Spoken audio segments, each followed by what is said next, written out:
Escuela Militar de Aviación Marco Fidel Suárez y este congreso, que yo creo que es una oportunidad única para actualizar a la gente en términos de lo que está pasando hoy por hoy. Muchas gracias. Yo comienzo. Entonces, muchas gracias de nuevo. Gracias a todos los que participan conmigo en esta presentación. Como les digo, vamos a hacer un viaje al presente en términos de la geopolítica global, tratar de ubicar a nuestro país y a la región como un todo en este contexto global tan cambiante, sobre todo en medio del siglo XXI.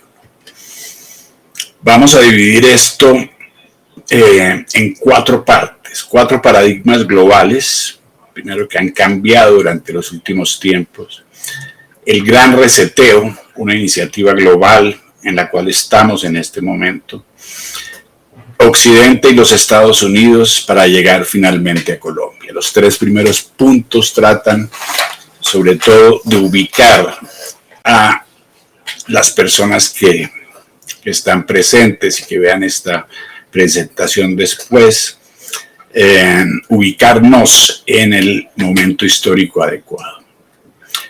El primer paradigma, el de los nuevos órdenes mundiales.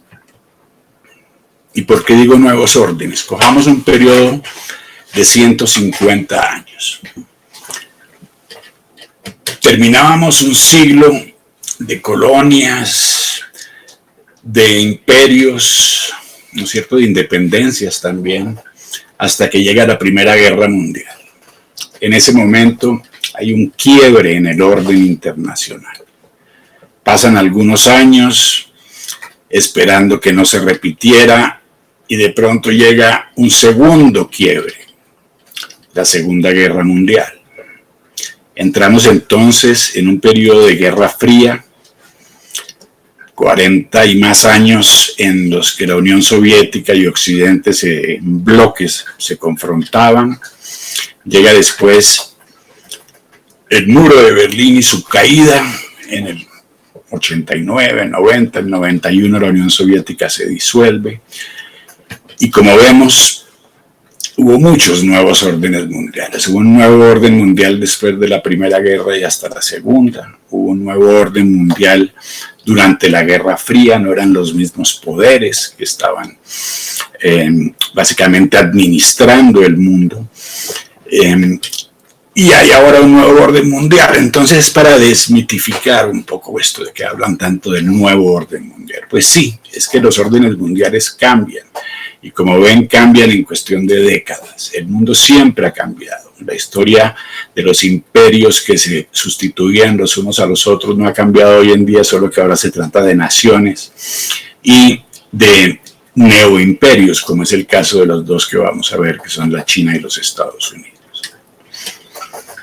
¿Y qué ha pasado desde esa última gran explosión cuando cae el muro de Berlín? Han pasado muchísimas cosas nuevas. Ya no están los bloques soviético y de Occidente confrontándose, el mundo es más multipolar, surgen nuevos poderes regionales, atacan a los Estados Unidos en el 2001 y sobre todo hay nuevos actores en el proceso.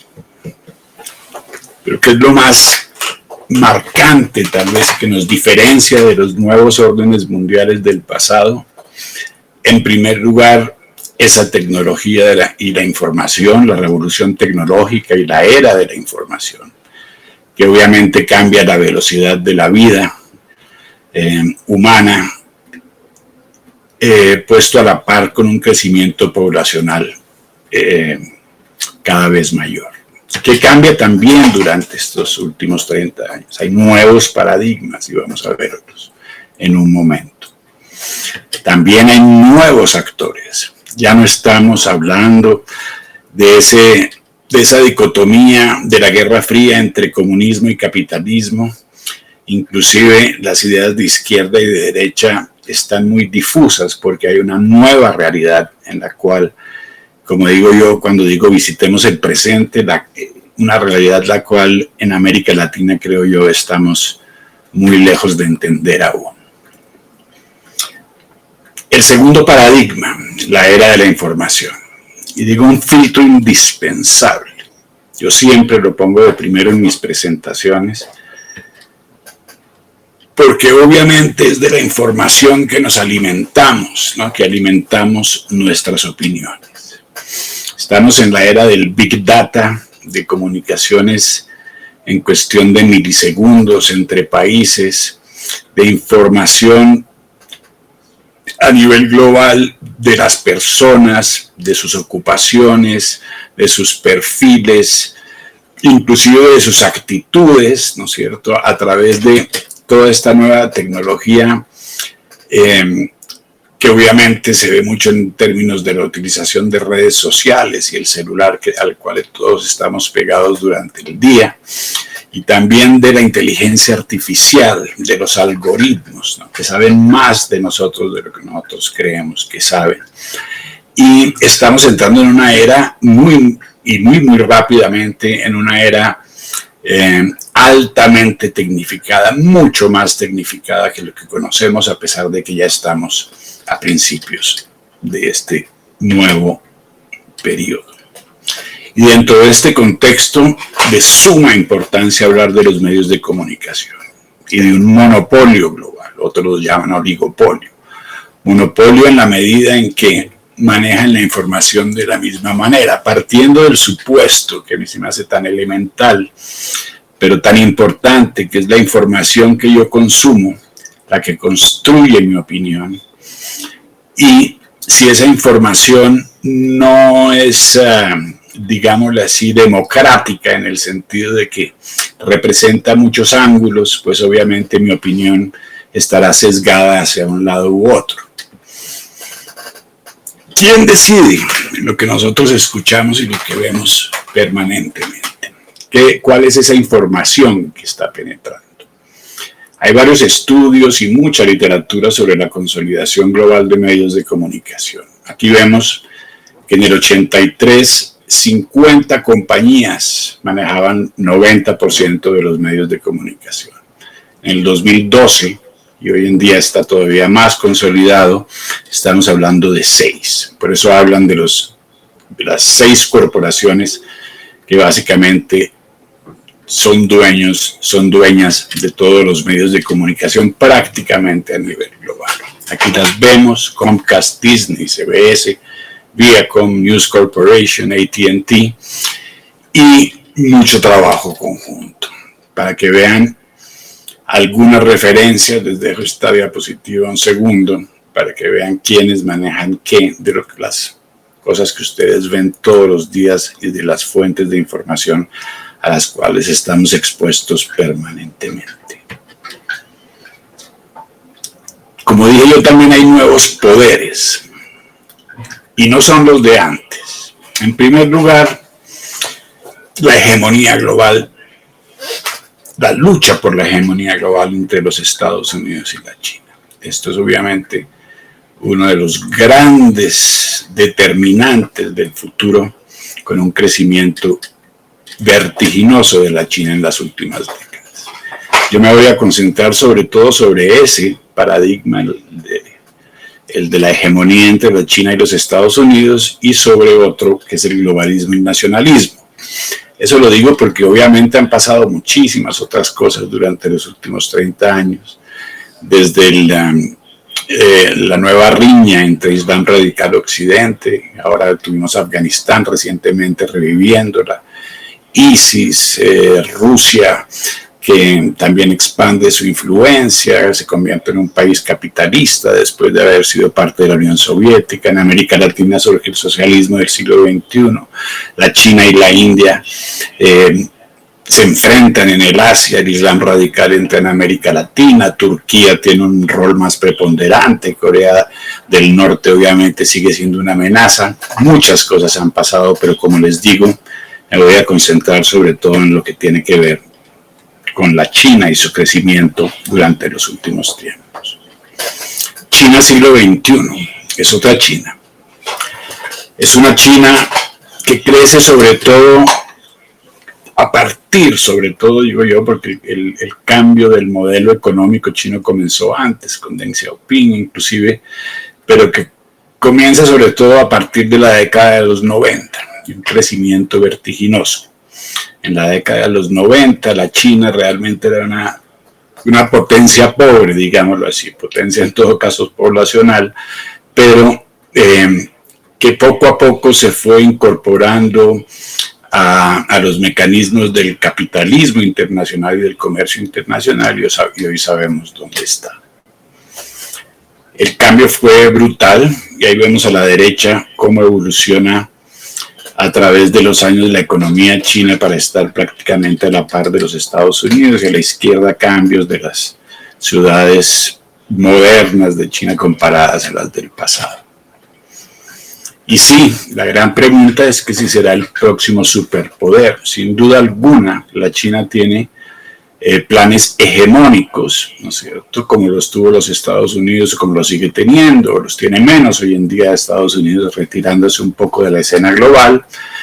Y esto está liderado por Xi Jinping, el presidente de la China y el secretario general del Partido Comunista, con mucho poder, inclusive con más poder que los presidentes del pasado, según muchos analistas en términos de sus atribuciones. El Partido Comunista Chino obviamente sigue siendo el ente central, con mucha vigilancia de todas las instancias de la vida, ¿no es cierto? Y del gobierno, obviamente. Y una iniciativa enorme, y a nivel global aquí solo vemos la parte que emula la ruta de la seda del pasado, ¿no es cierto?, que se llama la Franja de Ruta. Esa Franja de Ruta también está en América Latina, y China cada vez tiene más influencia tanto en América Latina como en África y obviamente en el Asia misma. Un gigante tecnológico, también compitiendo con los Estados Unidos en ese ámbito. Recordamos los problemas de Huawei en términos de 5G y su entrada a los Estados Unidos. Gran Bretaña tampoco lo acepta, etcétera, pero es un gran jugador, o el mayor, se podría decir, prácticamente hoy en día, ya que muchas empresas americanas operan en China. Apple, por ejemplo, para mencionar una.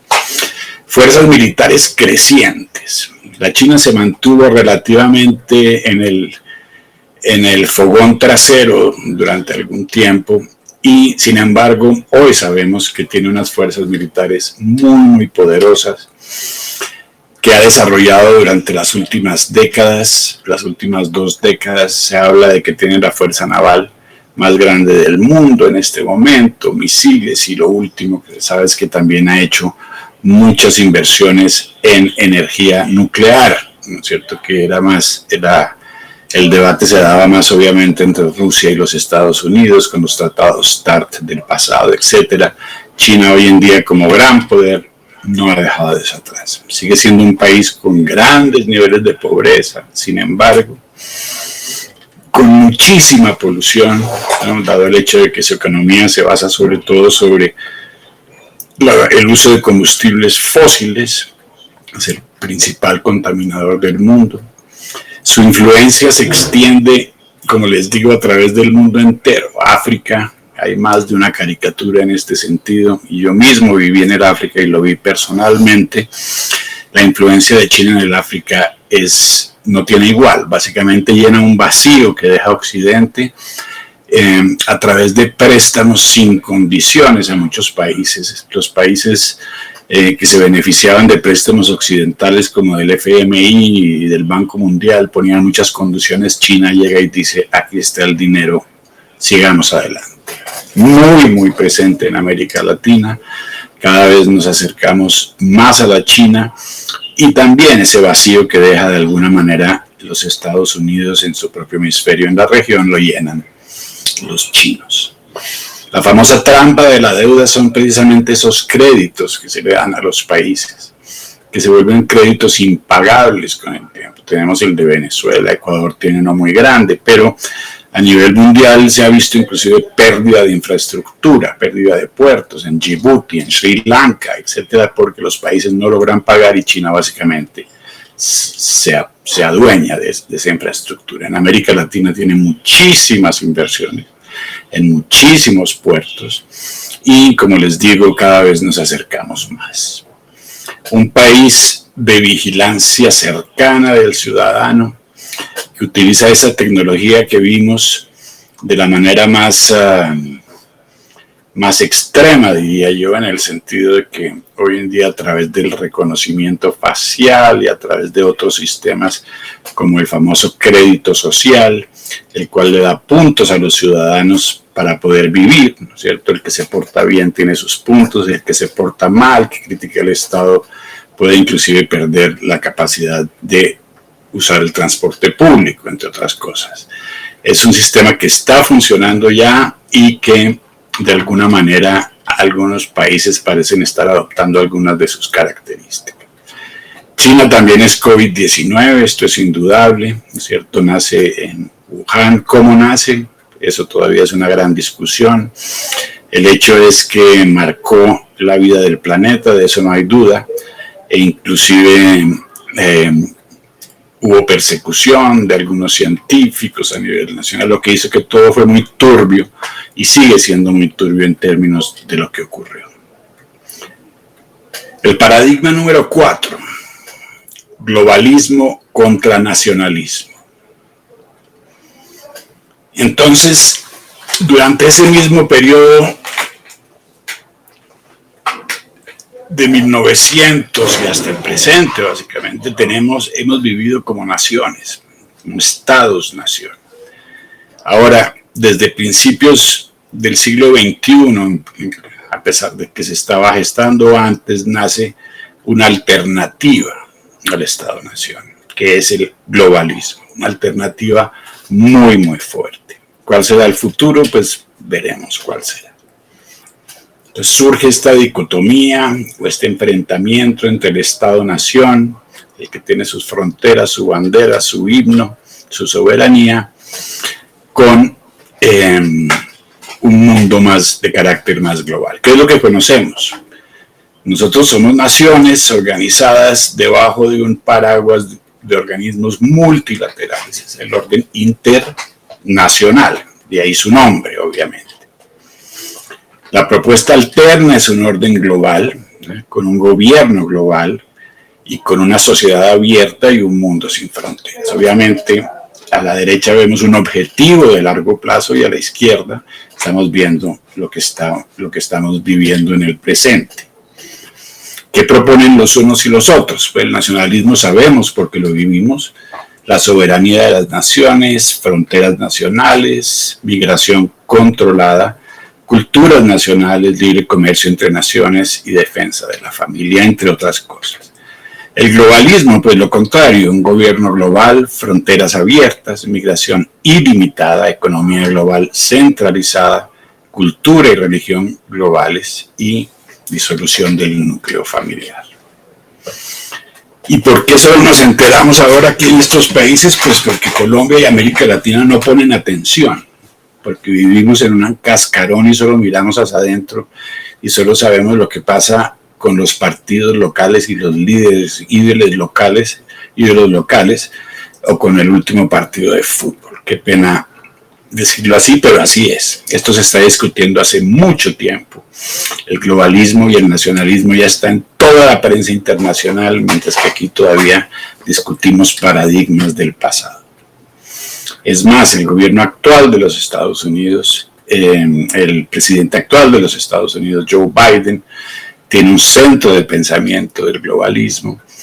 Obama, Clinton en general, desde hace el globalismo realmente como lo conocemos hoy, o en lo que va hoy, básicamente comienza con Barack Obama y el presidente Donald Trump básicamente constituyó un obstáculo en un momento dado. Ahora prosigue con Joe Biden. Que tiene el globalismo, muchos elementos, muchos componentes, entre otros estos pactos globales. La red Pacto Global, que es una red del sector privado, pueden buscarlo en el internet y verán que están adscritas la mayoría de compañías, inclusive públicas, ¿no es cierto?, de empresas públicas y privadas del mundo llevan haciendo esto durante 20 años y un pacto mundial de migración que implica este concepto de fronteras abiertas y ciudadanía global. En un momento en que el mundo migra como nunca antes, ¿no es cierto?, sobre todo debido a un crecimiento poblacional vertiginoso, como dije. Hace 120 años éramos 1.8 millones de personas, hoy estamos llegando a los 8 billones de personas, con ciertas regiones creciendo más que otras, como ven ahí el África, por ejemplo. Y estas migraciones no son todas gratuitas. Hay que recordarse que la migración es también un arma geopolítica. Hay un libro muy interesante, de Kelly Greenhill, que habla de la migración como arma geopolítica, y yo creo que tanto Europa como América Latina, como América Central y Asia también están padeciendo, tanto los migrantes como los que los acogen, muchísimos de los resultados de estas políticas. Quinto paradigma: las corporaciones multinacionales. Entonces, en este orden internacional, contraorden global, vemos que entran las corporaciones multinacionales del lado del globalismo. Estas corporaciones multinacionales se dan, y su riqueza se dan en un contexto en que la distribución de la riqueza a nivel mundial es totalmente asimétrica, ¿no es cierto? Como ven ahí a la derecha, menos de 1 millón de personas poseen 41% de la riqueza mundial, menos de 1 millón, y 68, menos de 10 mil personas, 10 billones, 10 mil millones de personas poseen solamente el 3% de los recursos. El abismo es enorme. Y dentro de ese millón de personas que vemos a la derecha, hay algunos más ricos que otros, ¿no es cierto? Y sobre todo las grandes corporaciones multinacionales. Hoy en día representan el 33% de la producción mundial y el 66% del comercio mundial. 2/3 partes del comercio mundial. ¿De quién hablamos? Hablamos de muchas. Hablan de Big Tech y hablan de Big Finance. Pero sobre todo, las más conocidas hoy en día son Amazon, Apple, compañías, inclusive Apple, que llegó al $1 trillón. Y entre ese millón, como decía, hay algunos más ricos que otros. Está el club del trillón, como le dicen, por ejemplo, arriba a la derecha, en que 4 compañías como Alphabet, Amazon, Facebook y Apple, entre estas 4 compañías tienen $4.7 trillones, lo que representa 2 veces el PIB del Brasil. Y allá abajo vemos comparaciones de las fortunas de algunas de estas personas con el Producto Interno Bruto de muchos países. Entonces, y la asimetría, ¿no es cierto?, y el poder que tienen las corporaciones multinacionales, que están en manos sobre todo de esta élite financiera mundial, no tiene igual y no tiene precedente. Además, son los dueños de los medios, ¿no es cierto? De ahí que vemos muchos de los medios que pensábamos que tenían cierta neutralidad y que la tuvieron en épocas pasadas, han tomado partido. Ahí podemos ver a la izquierda algunos de los que generalmente se mantenían más o menos en la mitad. Hoy en día son claramente, y eso pasa no solo en los Estados Unidos, eso pasa en todos los países. No quería meterme con la prensa nacional, por eso les muestro el fenómeno por ahora a nivel global, mientras que llegamos a Colombia. Entonces hay nuevos actores globales, ya no son solo los gobiernos, ahora están las corporaciones multinacionales y también enormes ONGs, organismos no estatales. Esto se podría ver inclusive de otra manera. 2 actores, los gobiernos, las corporaciones multinacionales y sus ONGs, porque al fin y al cabo estas constituyen el puente de las corporaciones multinacionales para operar en el ámbito de lo público. Y que tienen además estas corporaciones multinacionales, pues son los mismos medios, son los mismos dueños, de los medios de comunicación. de ese monopolio del 90% manejado por 6 corporaciones. ¿Quién las representa? Hoy en día, el Foro Económico Mundial. ¿Qué es el Foro Económico Mundial? Y como ven, está en la mitad entre los dos órdenes por ahora. El Foro Económico Mundial se encuentra en Davos desde hace ya 50 años y reúne hoy en día todo el sector privado y los líderes del mundo para definir el derrotero que debe tomar nuestro planeta y la humanidad. Básicamente el poder del mundo se concentra hoy en día más en el Foro Económico Mundial que en las propias Naciones Unidas. Obviamente el Foro Económico Mundial es quien lleva la bandera del globalismo y hay reuniones, la última reunión a principios del 2021 fue la que introdujo el concepto del famoso gran reseteo, del cual hablaremos ya. Y entonces, ¿qué pasó con ese multilateralismo y con las naciones y con las Naciones Unidas? Veámoslo en contexto. Ya hubo 2 ensayos de multilateralismo, uno entre la Primera y la Segunda Guerra Mundial, la Sociedad de Naciones, y otro después de la Segunda Guerra Mundial, la ONU, que tenemos hoy. Muchas críticas a su relevancia en términos del contexto histórico que ya hemos estado describiendo y al hecho de que hay que reformar su burocracia y mucho más. Sin duda alguna, las Naciones Unidas se posicionan del lado del globalismo y uno de sus instrumentos o el instrumento primordial para empujar esa agenda es el de los Objetivos de Desarrollo Sostenible u ODS. Y entonces entran las ONGs y esas ONGs también entran de puente a afectar el orden de las naciones, positiva o negativamente, el hecho es que están ahí. Por otro lado, el Foro Económico Mundial entra por el lado de lo privado y de lo alto de los gobiernos, de las altas esferas de los gobiernos. Ese orden internacional entonces está cambiando con fuerzas que vienen de derecha a izquierda, como vemos acá. Nada que ver con el espectro político, pero de suma importancia. ¿Y cuáles son esas enormes ONGs? Hoy en día hablamos de ONGs de un poder gigantesco, el Bill and Melinda Gates Foundation, Bloomberg, Human Rights Watch, Rockefeller, Ford, etc. Y ahí ven a la derecha cómo habían subido en importancia ya a principios de siglo, hoy mucho más, y están muy presentes ya en las estructuras de lo público en muchos países. Veamos también en las estructuras multilaterales, vemos acá el presupuesto de la OMS, ¿no es cierto? También muy penetrada por ONGs. El segundo contribuyente es the Bill and Melinda Gates Foundation, pero tenemos otros como Gavi, que también son del sector privado. En síntesis, vemos un sector privado muy presente a través de estas ONGs en lo público multilateral. ¿Y qué propone este Foro Económico Mundial? Lo que llama el gran reseteo. Ese gran reseteo es un cambio en la manera en que vivimos, un verdadero cambio de raíz que cuestiona el capitalismo, que propone esa nueva normalidad y en la cual están involucradas todos estos líderes mundiales de lo privado y de lo público.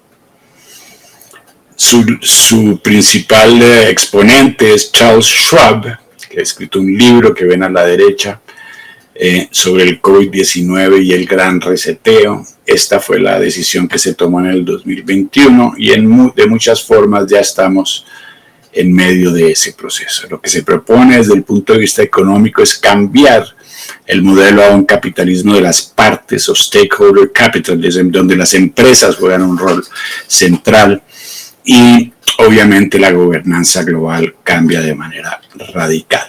Acompañado por la cuarta revolución industrial, que podemos conectar con todos esos avances tecnológicos que vimos al principio, inteligencia artificial, etcétera. Estas grandes compañías de Big Tech, ¿no es cierto?, están y hacen en el foro y hacen parte de este. En este foro se ha mencionado directamente el doctor Schwab que la pandemia representa una oportunidad inusual y reducida para reflexionar, reimaginar y resetear nuestro mundo. Este gran reseteo entonces básicamente constituye una alianza entre las Naciones Unidas, el Foro Económico Mundial, a través de estos ODS. Los dos se basan sobre lo mismo. Pueden visitar sus sitios internet respectivos si quieren saber más, con un apoyo muy grande de las ONGs. ¿Y qué pasó con Occidente y Estados Unidos? Este gran reseteo implica, y lo dicen explícitamente, ¿cierto? La exministra del Medio Ambiente de Dinamarca lo dijo en un momento, una cultura en la que no prime Occidente como ha primado durante las últimas décadas. De ahí que Occidente sea de alguna manera un estorbo y han estado atacando de manera franca a la sociedad occidental durante los últimos tiempos. Esto lo vemos a través de muchas estrategias, quemas de banderas en Estados Unidos, en nuestros países, banderas al revés, iglesias quemadas, estatuas que caen. Esto no es solo de Colombia o de Chile no, esto está pasando en muchos países porque estamos hablando de una estrategia global, ¿cierto? Que mina las raíces de la sociedad occidental. En muchas partes vemos los ataques contra la policía. En Estados Unidos se habla de quitarle el financiamiento. Son ataques básicamente contra la autoridad. Cuando se ataca a la autoridad, sin dejar de lado el hecho de que pueda haber casos de abuso, lo que quieran, pero básicamente atacando la autoridad dentro de una sociedad, pues obviamente la desestructura. Cambiar la cultura, hay muchísimas cosas pasando, sobre todo en los Estados Unidos en este momento. Y Estados Unidos no va tan bien. Aquí no se trata de partidos políticos ni de escoger entre Biden y Trump, pero esta es la realidad de hoy. Tienen la inflación más grande en los últimos 30 años. Los precios de la gasolina han subido desde el principio del gobierno Biden como nunca antes. Se dice inclusive que la inflación representa una baja salarial del 4 o 5% en términos del salario de los americanos. Se dejó atrás la independencia energética con la cual terminó el gobierno pasado. Se cerraron muchísimas plantas con base en este argumento del cambio climático. Y bueno o malo lo del cambio climático, el hecho es que ahora inclusive Estados Unidos le pide a la OPEC que produzca más para poder importar. Una gravísima crisis, y esto es lo que la prensa no les muestra, ese 10% que queda sí lo muestra. Hablo del monopolio del 90%, una gravísima crisis. Han entrado más de 1,5 millones de personas en los últimos meses a los Estados Unidos, indocumentados, sin ningún control de COVID, hay un desastre, haitianos debajo de puentes, los sueltan básicamente dentro de los Estados Unidos, inclusive los transportan a otros estados. Y de Afganistán yo creo que podemos mencionar solo que pues fue un grave error de los Estados Unidos, dejando atrás 83,000 millones de dólares en armas y básicamente perdiendo 20 años de intervención. Y para finalizar esta parte, ¿dónde se unen? Pues aquí tenemos Xi Jinping, el presidente de la China, fue el último invitado de honor al Foro Económico Mundial. Ahí se unen la China y Occidente. Pasemos a nuestra Colombia y pongámosla en este contexto. Colombia, como muchos otros países, como básicamente todos los países de Occidente por lo menos, se debate entonces entre la China y los Estados Unidos y el nacionalismo contra el globalismo. ¿Y dónde estamos? En términos de China y Estados Unidos, en este momento mantenemos relaciones con los dos, obviamente. Ahora, como ustedes saben, Colombia ha sido llamado durante mucho tiempo el principal aliado de los Estados Unidos en la región. Eso ha cambiado y ha cambiado también en función de quién preside los Estados Unidos. La época Trump no es la misma que la época Biden. Hay sin duda alguna, muchas más afinidades entre el presidente Biden y el presidente Duque en términos también de su participación en esta iniciativa globalista. Con la China también un acercamiento muy grande, llenando vacíos, la China aquí como mencionamos anteriormente, y con un viaje oficial del presidente Duque, etcétera. Algunos están contentos, otros no, pero cada vez vemos una presencia mayor, sin lugar a dudas.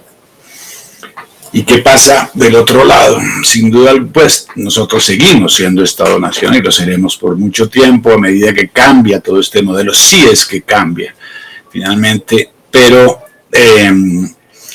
pues nuestro presidente y los presidentes de la región pues participan en el escenario, en las plataformas donde se intercambian opiniones entre naciones, ¿no es cierto? Las convencionales como la ONU y la Asamblea General, pero también tenemos una presencia muy, muy clara en el Foro Económico Mundial.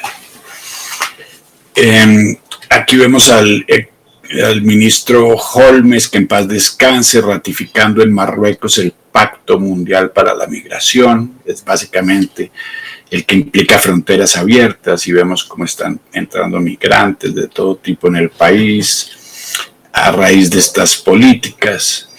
Un vínculo muy, muy cercano con ese Foro Económico Mundial del presidente Duque con el señor Schwab, también participación del expresidente Santos, y además Colombia será sede del Foro Económico Mundial capítulo América Latina. Escuchamos mucho de esto para quien estaba enterado durante el discurso del 20 de julio, de la cuarta revolución industrial, de una nueva economía, etcétera. Todo eso estaba en el discurso del presidente Duque, para quien quiera volverlo a escuchar. Otra participación muy importante en un grupo muy globalista y muy poderoso es el grupo de crisis, del cual hace parte el expresidente Juan Manuel Santos, y al cual el presidente Duque visitó en su primera visita a Europa, comprometiéndose ante este grupo a implementar el proceso de paz de su predecesor, lo que obviamente sorprendió a muchos en ese momento.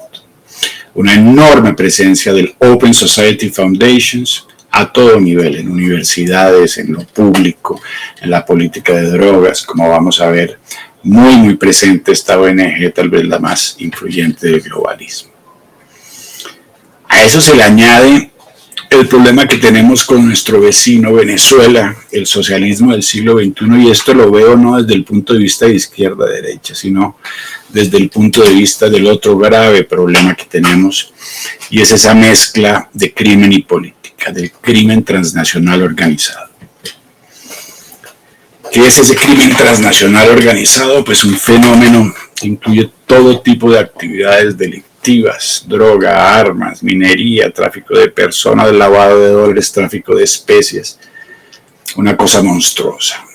E implica tanto la alta tecnología como el tráfico, como los crímenes financieros, con una característica nueva de que hoy tenemos lo que se llaman los jugadores grises, que tienen una pierna en lo ilegal y otra pierna en lo legal, básicamente muchos de los grandes bancos, offshore, corporaciones financieras, dado el hecho de que se manejan estas cifras.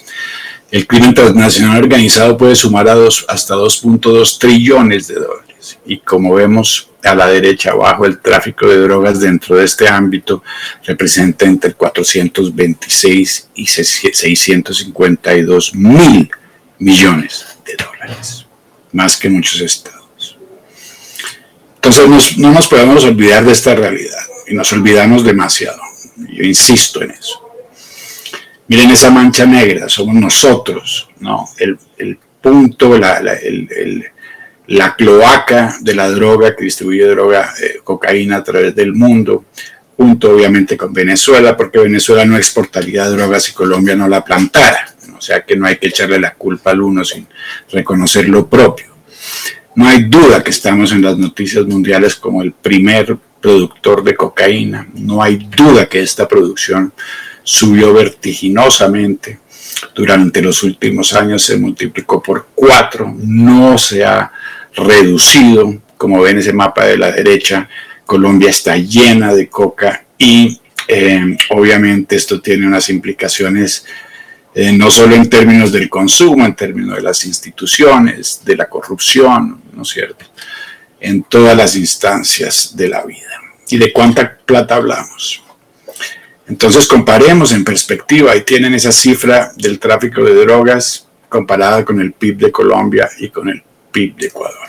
Es decir, se trata de un estado paralelo, ¿no es cierto?, de carteles de droga y otras organizaciones que no actúa dentro del ámbito de lo legal, por ende puede andar con rienda suelta y que parece que no consideramos lo suficiente.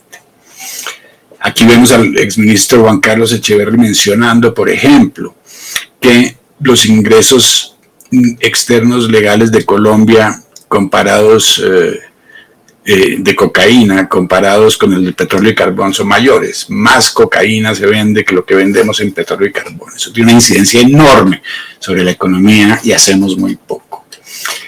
Este mercado de la política de drogas lo define sobre todo las fuerzas que hacen parte del globalismo.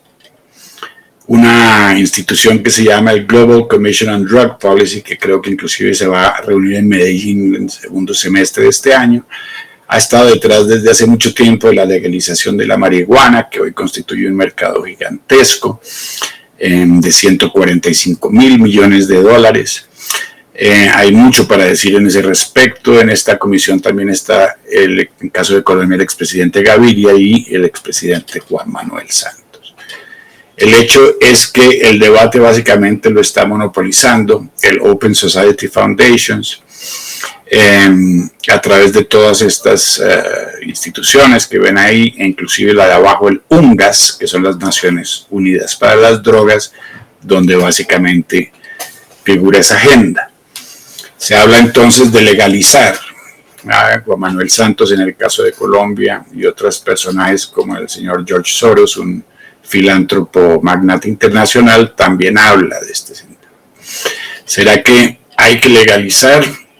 Mi pregunta es sobre todo, ¿quién gana con esta legalización? Y eso es una pregunta muy, muy complicada, que espero invitarlos, y aquí aprovecho antes de concluir a que vean próximamente en el canal ese que manejo yo de GPQ en YouTube, este asunto de la legalización de la droga.